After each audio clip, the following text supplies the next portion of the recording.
guys, welcome back. It's been a long time in the making. It's part 3 of the Royal Marines training programme, phase 3.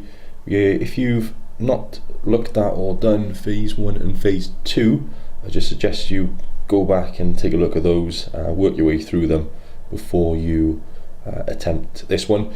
The reason why is because those two are build somebody up from scratch, basically build them up and get their fitness up ready for this, and ready to get the most out of this phase, which is a lot more intense. So I've set it all up in a similar format. As you can see, it's the first day. You start off with a massage and some mobility drills, as we've done on the previous ones, and that's just to help your body recover, get back into it.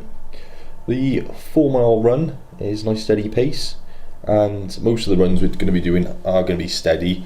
It's just to keep the miles coming in, and so you don't lose your endurance, whereas the real cardiovascular work will be done on the high intensity sessions. We've got a strength session most Thursdays, and they're usually once a week. We do change it towards the end, where we reduce them slightly in replace of the high intensity sessions.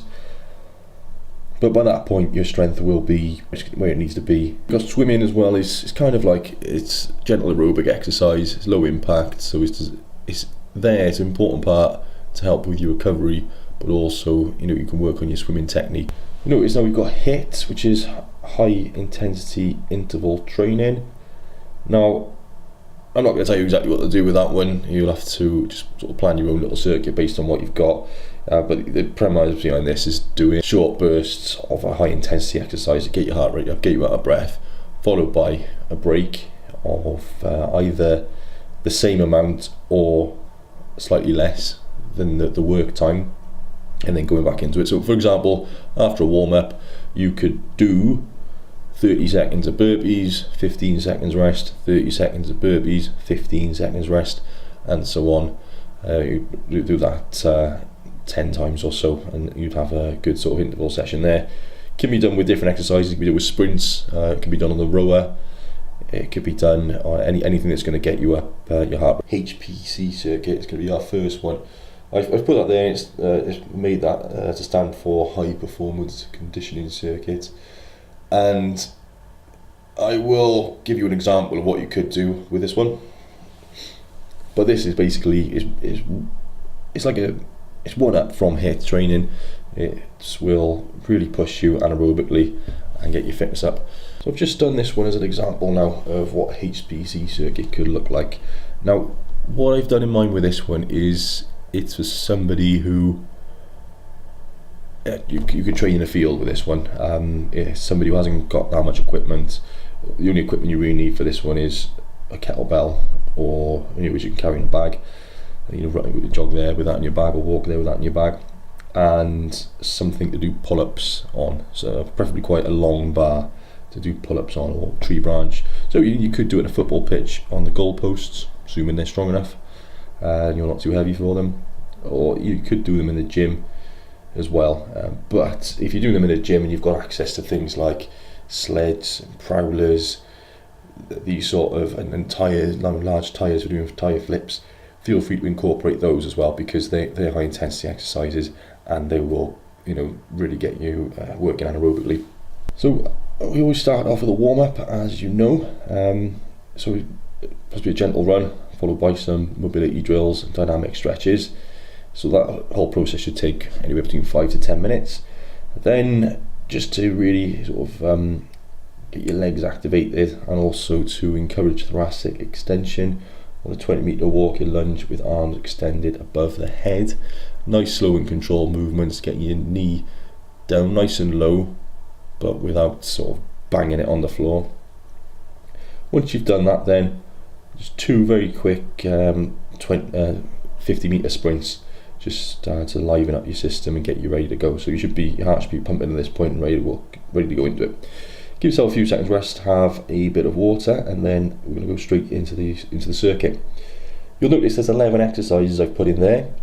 Each one you're going to do for 55 seconds, and you will then have 5 seconds to be doing the next exercise. So it should take 11 minutes to do each round exactly. you need to make sure that you are at 55 seconds finishing what you're doing and jumping straight into the next one. No messing around or anything. You've got to really work hard to get to the next exercise quickly, so there's no rest. So if you're not doing that next exercise by the time the next minute starts, you've gone too slow. You need to be straight in. Just get straight into it. I can't emphasize how important that is for you to do. Just really sort of show a sense of urgency and just go straight into it. Once you've done the last exercise, you'll have 1 minute rest, and then you'll repeat the process. So you'll do the circuit 3 times. So it should take about 35 minutes in total just to complete that part of the workout. You just look through the exercises there. I'm hoping you'll be familiar with most of these exercises. You can do them with a weight if you wanted to, or just your body weight, depending on where you are at with your fitness. Just make sure you can do them powerfully, explosively and continuously throughout. Quick, sharp, hard, aggressive movements on each one, full range of motion as well. You'll notice there is one called feet over bar. Stand underneath the bar. It's got to be quite a long bar to do this. A tree branch would be good, or a goalpost like we talked about earlier. As you stand underneath it, imagine putting your sideways on towards it. It's quite hard to explain. So you're standing in the middle of the bar, you're looking up, and the bar is running sort of in front of you and behind you. That's the starting position. Jump up to the bar so that both hands are gripping on close to each other, and just hang there. You're not allowed to swing. And then using the slight pull from your upper body, bring your chest close to the bar and use your core strength and your abs to pull your feet up slowly and controlled, so they go over the bar. So the bar is in between your legs at this point. So tap your feet together over the bar. Don't grip onto the bar with your feet, and then slowly then control yourself back down. No swinging at all. It's all muscle power involved in this one. You do that a few times and you'll start to get the gist of why it's a good condition next. Once you've completed the third set, have some water, take another 60 seconds rest, and get ready for an 800 meter sprint. That is 100% maximum effort in that sprint.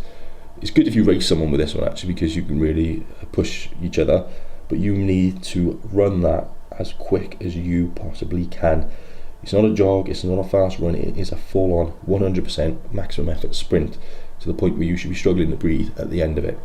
And then once you've done that, then go for a walk, maybe walk for a couple of minutes, and then begin your stretches. All things should take about 45 minutes or so. As we progress through this phase, it does change slightly. The format of each month changes slightly. Towards the end, you'll notice that strength is reducing and the high intensity stuff and the HPC and the hill sprints are increasing to the point where you're doing 4 high intensity ones in a week. Make sure the intensity is there for each one. Make sure you're trying to do more reps, make sure you're trying to go further and faster each time. What I'd also suggest as well with the HPC circuit is on the third month add a second 800 meter sprint, and then alternately then do 1000 meter sprint, and that'll really push your anaerobic threshold up. If you've got any questions on this, just give me a shout, drop me a message, or put something in the comments. Don't forget to subscribe as well and like the video. Thanks for watching.